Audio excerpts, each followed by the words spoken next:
നമസ്കാരം. മമ്മൂട്ടി വേഷമിട്ട് ഇന്നലെ പുറത്തിറങ്ങിയ ചിത്രമാണ് Dominic and the ladies purse. ഇപ്പോൾ എല്ലാവരും ഈ ചിത്രം ഏറ്റെടുത്തു എന്ന് തന്നെ പറയാം. സംവിധായകൻ ഗൗതം വാസുദേവ് മേനോൻ ആദ്യമായി മലയാളത്തിലെത്തി സംവിധാനം ചെയ്യുന്ന ഒരു ചിത്രം എന്നതാണ് ഇതിന്റെ പ്രധാന ആകർഷണം. മോശമല്ലാത്ത ഓപ്പണിംഗ് ആണ് ചിത്രത്തിന് ഇപ്പോൾ ലഭിച്ചിരിക്കുന്നത്. ഇന്ത്യയിൽ നിന്ന് മാത്രം 1.5 കോടിയാണ് നെറ്റായി ലഭിച്ചിരിക്കുന്നത്. ചാൾസ് ഈനാശു ഡൊമിനിക് ആണ് ചിത്രത്തിൽ മമ്മൂട്ടിയുടെ കഥാപാത്രത്തിന്റെ പേര്. അതായത് CI ഡൊമിനിക്. പഴയ പോലീസ് ഓഫീസറാണ് ഡൊമിനിക്. കൊച്ചിയിലെ ഒരു സ്വകാര്യ ഡിറ്റക്റ്റീവ് ഏജൻസിയുള്ള കഥാപാത്രമായിട്ടാണ് ഡൊമിനിക് എത്തുന്നത്. നർമ്മം കലർന്ന രീതിയിലെ മമ്മൂട്ടിയുടെ കഥാപാത്രം ഇപ്പോൾ ഡിറ്റക്റ്റീവായി മാത്രമല്ല, നല്ലൊരു ഫാമിലി ഓഡിയന്റ് ക്യാരക്ടറായി കൂടി പ്രേക്ഷകർ ഏറ്റെടുത്തു.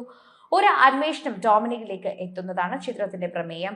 ആദ്യമൊക്കെ തന്നെയും ചിത്രത്തിൽ ഡൊമിനിക് അവിടെ നന്നായി അന്വേഷിക്കുന്നത്. അതിനുശേഷം ഡൊമിനിക്കിന്റെ ഹൗസ് ഓണർ വ്യക്തി തന്നെയാണ് ഈ പ്രമേയത്തിന് പ്രധാന കരടുമായി എത്തുന്നത്. ആരൊക്കെയാണ് ഡൊമിനിക് മറികടക്കാനാകുന്നതെന്ന് അറിയാൻ കളക്ഷൻ കണക്കുകളുടെ വിശദമായ വിലയിരുത്തലിനെ കാത്തിരിക്കുക തന്നെ ചെയ്യണം. ഒരാഴ്ച കൂടി പിന്നിട്ട് കഴിഞ്ഞാൽ ഡൊമിനിക് എത്ര നേടിയെന്ന് എല്ലാവർക്കും അറിയാൻ സാധിക്കും. സാമൂഹ്യ മാധ്യമങ്ങളിൽ മിക്കവർക്കും ചിത്രത്തെക്കുറിച്ച് മികച്ച അഭിപ്രായം തന്നെയാണ്. നിരവധി പേർ ഡൊമിനിക്കിനെ കുറിച്ച് എഴുതിയിട്ടുമുണ്ട്. കേസ് സോൾവ് ചെയ്തിട്ടുണ്ട് എന്ന് എഴുതിയ ചിത്രത്തിന്റെ പോസ്റ്ററും പങ്കുവയ്ക്കുന്നുണ്ട്. മികച്ച ഇൻവെസ്റ്റിഗേഷൻ ത്രില്ലർ ആണ് എന്നാണ് ചിത്രം കണ്ടവരുടെ അഭിപ്രായത്തിൽ പറയുന്നത്. മമ്മൂട്ടിയുടെ വേറിട്ട കഥാപാത്രം ഡൊമിനിക് ഗോകുൽ സുരേഷും മികച്ച് നിൽക്കുന്നുണ്ട്. കോമഡിയും രസിപ്പിക്കുന്ന തരത്തിലുള്ളതാണ് ഈ ചിത്രം കണ്ടവർ കുറിക്കുന്ന ഏറ്റവും പ്രധാന കാര്യം. മമ്മൂട്ടിക്കും ഗോകുൽ സുരേഷിനുമൊപ്പം ഡൊമിനിക് സിനിമയിൽ സുഷ്മിത ഭട്ട്, വിജയ് വെങ്കടേഷ്, വിനീത്, വിജയ് ബാബു തുടങ്ങിയവരാണ് മറ്റ് പ്രധാന കഥാപാത്രങ്ങളെ അവതരിപ്പിക്കുന്നതെന്ന് പറയാം. ജോർജ് സെബാസ്റ്റ്യൻ ആണ് എക്സിക്യൂട്ടീവ് പ്രൊഡ്യൂസറായി എത്തുന്നത്. കഥ ഡോക്ടർ നീരജ് രാജനും, തിരക്കഥ സംഭാഷണം എന്നത് ഡോക്ടർ നീരജ് രാജും ഡോക്ടർ സൂരജ് രാജും പിന്നീട് ഗൗതം വാസുദേവ് മേനോൻ കൂടിയാണ് നിർവഹിച്ചത്. കലാസംവിധാനം അരുൺ ജോസഫാണ്. ഛായാഗ്രഹണം വിഷ്ണു ആർദേവും, സംഗീതം ദർപ്പുക ശിവയുമാണ്.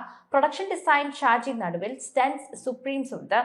അതുപോലെ കലായ് കിങ്സ്റ്റനും ആക്ഷൻ സന്തോഷും, നൃത്ത സംവിധാനമായി എത്തുന്നത് ബൃന്ദ മാസ്റ്ററും, കോ ഡയറക്ടറായി എത്തുന്നത് പ്രീതി ശ്രീവിജയൻ, ലൈൻ പ്രൊഡ്യൂസറായി എത്തുന്നത് സുനിൽ സിംഗ്, പ്രൊഡക്ഷൻ കൺട്രോളർ അരോമ മോഹനും, ചീഫ് അസോസിയേറ്റ് ഡയറക്ടർ ആരിഷ് അസ്ലമും, ഫൈനൽ മിക്സ് തപസ് നായകുമാണ് നടത്തിയത്.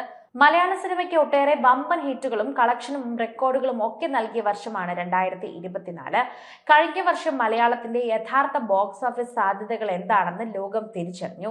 മഞ്ഞുമൽ ബോയ്സ് മുതൽ ആവേശവും ആടുജീവിതവും ഒടുവിൽ മാർക്കോ വരെയുള്ള ചിത്രങ്ങൾ സ്വന്തം ഇൻഡസ്ട്രിയിൽ മാത്രമല്ല അന്യഭാഷകളിലും തേരോട്ടം നടത്താൻ കഴിഞ്ഞു. അത് മലയാളികളുടെ ഒരു വലിയ സന്തോഷം തന്നെയാണ്. പുതുവർഷവും ഏതാണ്ട് അതുപോലെ തുടക്കമായിരിക്കുകയാണെന്ന് പറയാം. അതിൽ നന്ദി പറയേണ്ടത് ചില നടന്മാരോടാണ്.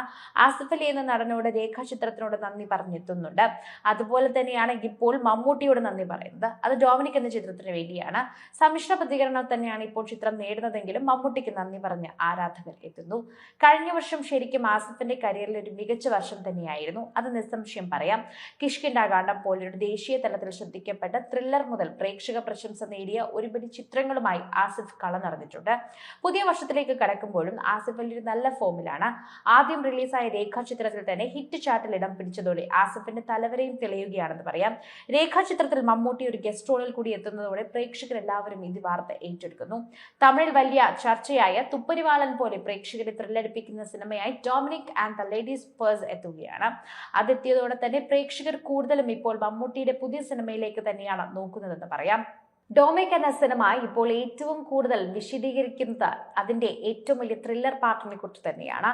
ആദ്യ പകുതിയിലൊക്കെ തന്നെയും കഥ നന്നായി പറഞ്ഞു പോകുമ്പോൾ അവസാനത്തെ ട്വിസ്റ്റ് ആരും പ്രതീക്ഷിക്കാത്ത രീതിയിൽ തന്നെ എത്തിക്കുന്നുണ്ട്. ചെറിയ രീതിയിലൊക്കെ തന്നെയും ഡ്രാമ കടന്നു പോവുകയാണെങ്കിലും മമ്മൂട്ടിയുടെ ഡാൻസ് ഉൾപ്പെടെയുള്ളത് ഈ ചിത്രത്തിന്റെ ഏറ്റവും വലിയ മാറ്റുകൂട്ടുന്നു. അതുപോലെ തന്നെ ഈ ചിത്രത്തിൽ മമ്മൂട്ടി എത്തുന്നത് ഒരു യുവ കലാകാരനെ പോലെയാണ്. ചർമ്മം കണ്ടാൽ പ്രായം തോന്നില്ല എന്ന അക്ഷരാർത്ഥത്തിൽ നമുക്ക് അതിനെക്കുറിച്ച് പറയാനും സാധിക്കും. മമ്മൂട്ടിയുടെ മുഖത്ത് തന്നെ അത് എഴുതി വെച്ചിട്ടുണ്ട്. ഈ മനുഷ്യൻ എന്ത് ലുക്കാണ്, മമ്മൂട്ടി എന്ന് വെറുതെ പറഞ്ഞാൽ പോരാ. ഇത്തരത്തിലുള്ള കാര്യങ്ങളാണ് ചിത്രത്തിന്റെ പോസ്റ്ററിന്റെ താഴെ തന്നെ വരുന്നുണ്ട്. സെൽഫ് ട്രോൾ ഉൾപ്പെടെ എല്ലാം വളരെയധികം നർമ്മ സംഭാഷണ രീതിയിൽ തന്നെയാണ് ഗോകുൽ സുരേഷും മമ്മൂട്ടിയും കൂടി ചിത്രത്തിൽ അവതരിപ്പിച്ചിരിക്കുന്നത്. ഗോകുൽ നല്ല രീതിയിൽ തന്നെ ഡൊമിനിക് എന്ന കഥാപാത്രത്തിനെ സപ്പോർട്ട് ചെയ്ത് വിക്കി എന്ന കഥാപാത്രത്തിൽ എത്തിയിട്ടുണ്ടാണ്.